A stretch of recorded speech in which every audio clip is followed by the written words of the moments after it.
CBN Eleições 2014. Nesta terça-feira, na primeira entrevista do programa CBN Recife, vamos conversar ao vivo com o candidato à presidência da República pelo PSDB, Aécio Neves. Você pode acompanhar na região metropolitana do Recife pelos 97,1 FM ou em todo o estado de Pernambuco, no Brasil e no mundo, pelo www.cbnrecife.com. Estamos já com o candidato na ponta da linha. Candidato, bom dia. Bom dia, Mário Neto. Prazer enorme falar com os ouvintes da CBN Recife. O senhor tem dito que, caso eleito, vai ter coragem para fazer o que precisa ser feito no Brasil.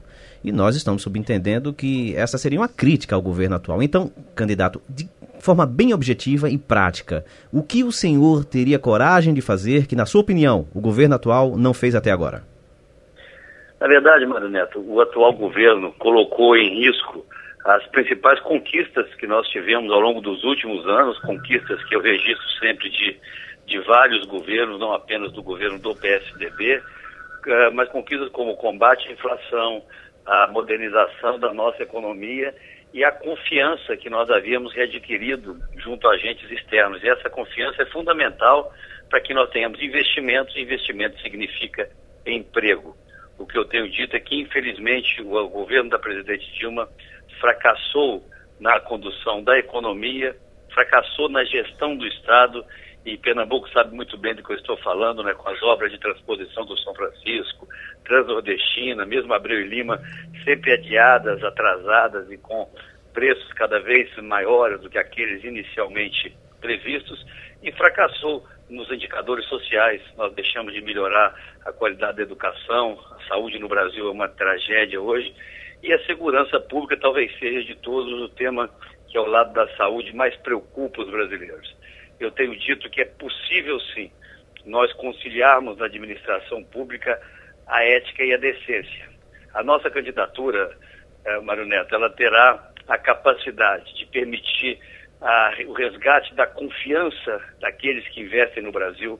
Vamos ampliar as parcerias com o setor privado, que são essenciais para superarmos os gargalos que existem hoje para o crescimento e desenvolvimento de várias atividades, inclusive na região, e eu darei uma prioridade absoluta à questão da segurança pública.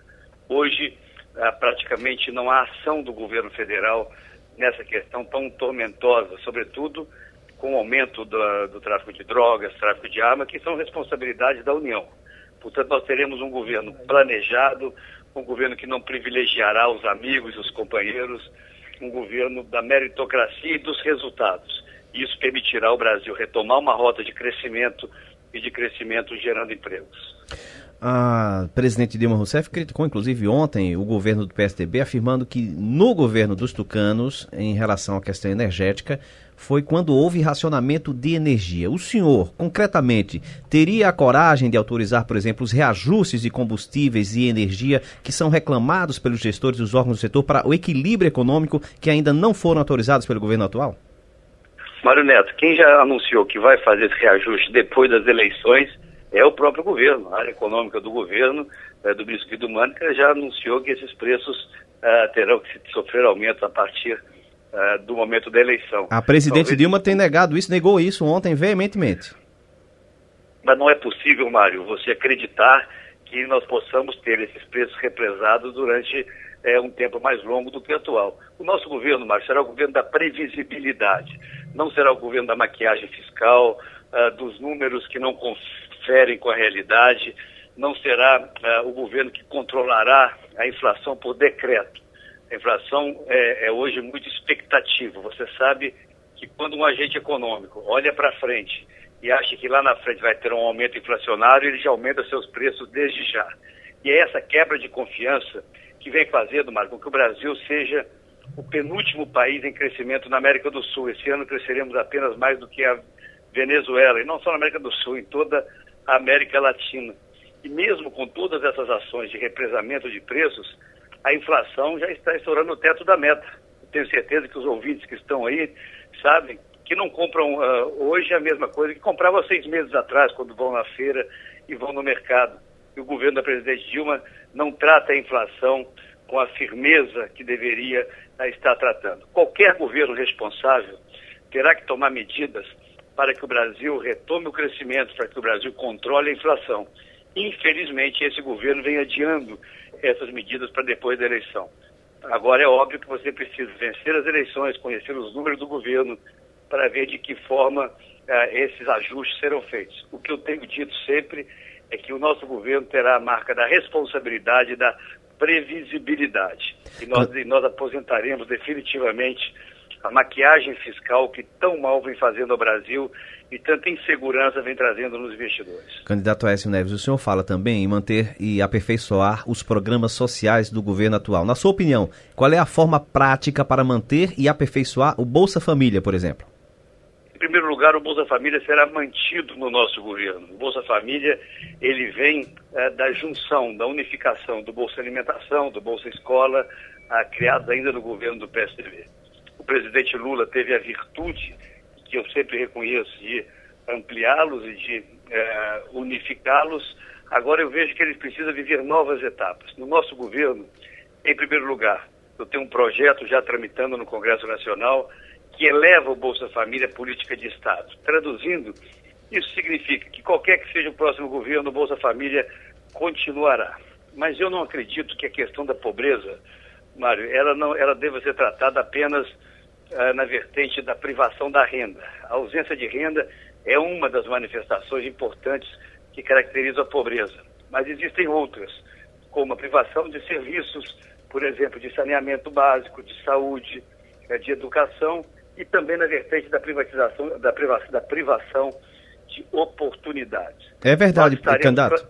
É verdade que candidato, é verdade que o seu projeto para o Bolsa Família prevê uma limitação no tempo do Bolsa Família e depois uma capacitação e encaminhamento para emprego? Não, você está enganado, Maneto. Meu projeto mantém o Bolsa Família. Por tempo ilimitado? Não tem tempo limitado. Ilimitado, senhor. Falar disso. Hein? Ilimitado, então?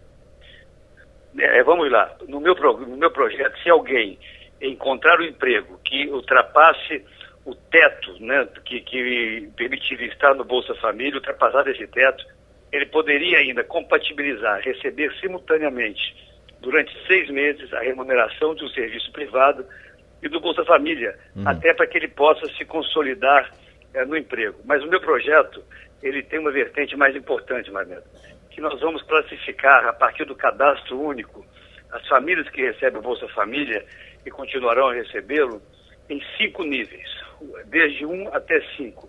Aqueles de maior privação, porque você às vezes tem uma família recebendo o Bolsa Família que não tem sequer um banheiro em casa.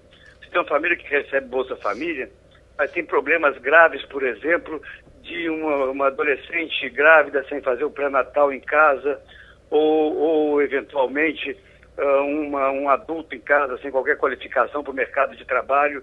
Nós vamos classificar os que recebem o Bolsa Família em 5 níveis de carências. O menor é 1, o maior é o 5, e durante 1 ano todas essas famílias terão que mudar de nível, terão que ter as suas carências diminuídas. Isso significa que nós não vamos apenas entregar o cartão do Bolsa Família, nós vamos cuidar dessas famílias diferentes do que acontece hoje. Bom, em relação aos royalties de petróleo, o que é que o senhor defende? A distribuição para todos os estados ou apenas para os estados produtores? Olha, eu defendo que os contratos assinados, Mário Neto, sejam respeitados. A partir daí, que essa distribuição possa ser feita de forma equânime para os outros estados federados. Até porque é uma questão constitucional e não adianta brigar com a Constituição, porque isso retardaria a destinação desses recursos a outros estados. E defendo ainda, como votei no Congresso Nacional, que 75% desses royalties possa ir para a educação e 25% para a saúde. Impostos. Eduardo Campos está defendendo a fusão do PIS/COFINS. Qual a sua opinião sobre isso?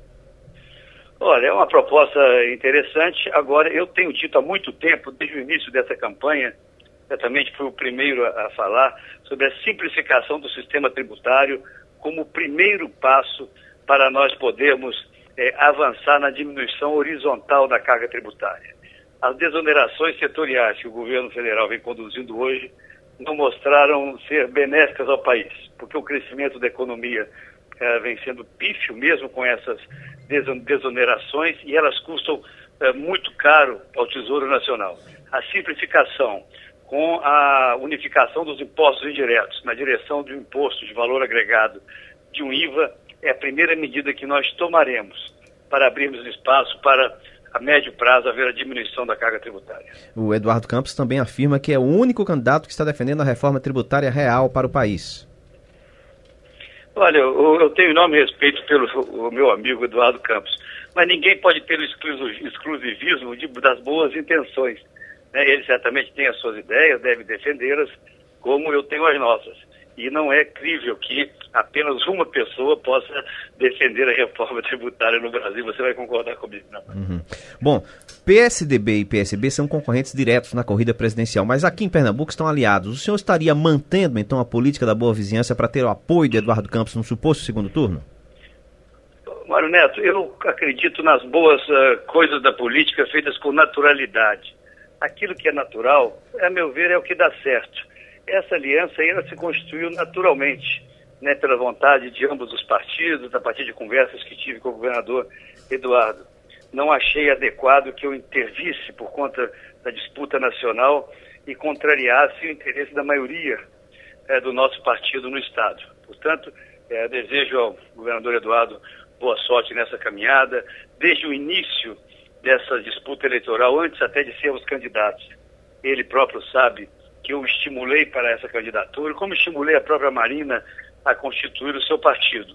Quem disputa uma eleição presidencial não tem que temer os adversários, tem que ter propostas claras, defender essas propostas e lutar para que elas sejam majoritárias. Portanto, esse encaminhamento em Pernambuco foi um encaminhamento absolutamente natural. E em outras partes do Brasil, o governador Eduardo apoia candidatos do PSDB, como em São Paulo, como no Paraná, e vejo isso também com naturalidade, porque o PSB já participava desses governos há muito tempo.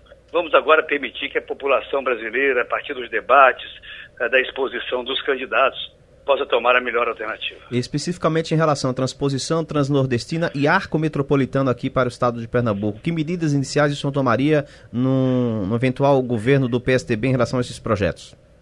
Olha, em primeiro lugar, o nosso governo é o governo da eficiência, é o governo da entrega dos resultados. A Transnordestina, a Transposição de São Francisco, são obras que já deveriam ter sido entregues há muito tempo. Elas hoje estão orçadas quase que com o dobro do valor orçado inicialmente e serão concluídas, porque são essenciais ao desenvolvimento, não apenas do estado de Pernambuco, mas de boa parte do Nordeste brasileiro. Inclusive, e aí, em relação ao arco metropolitano, eu tive a oportunidade de, recentemente, em Jaboatão, ao lado do meu grande amigo prefeito Elias, assumir um compromisso claro com a viabilização dessa obra que foi abandonada pelo governo federal. E eu estarei, Mário Neto, no próximo dia 23, hoje mesmo estou no Nordeste, mas no próximo dia 23 estarei lançando um conjunto de ações que eu tenho chamado Nordeste Forte, que possam, com o apoio do governo federal, tanto do ponto de vista da logística, quanto do ponto de vista de investimentos em pesquisa, em ciência e tecnologia, como investimento na área social, permitir que o IDH do Nordeste possa aumentar e aumentar rapidamente. Hoje, daqui a pouco, eu chego em Imperatriz, no Maranhão, mas à noite estarei em Teresina, amanhã estarei no Rio Grande do Norte e depois estarei ainda à noite na Paraíba e na próxima semana estarei em Pernambuco. Candidato Aécio Neves, muito obrigado pelos seus esclarecimentos. Muito obrigado pela oportunidade, um grande abraço. Um abraço. Nós conversamos com o candidato à presidência da República pelo PSDB, Aécio Neves, no CBN Recife de hoje. E lembramos que temos o espaço aberto também para os candidatos do PSB, Eduardo Campos, e do PT, Dilma Rousseff, além de outros candidatos que vão concorrer à presidência e estejam aptos a também participarem de entrevistas. São 9h30.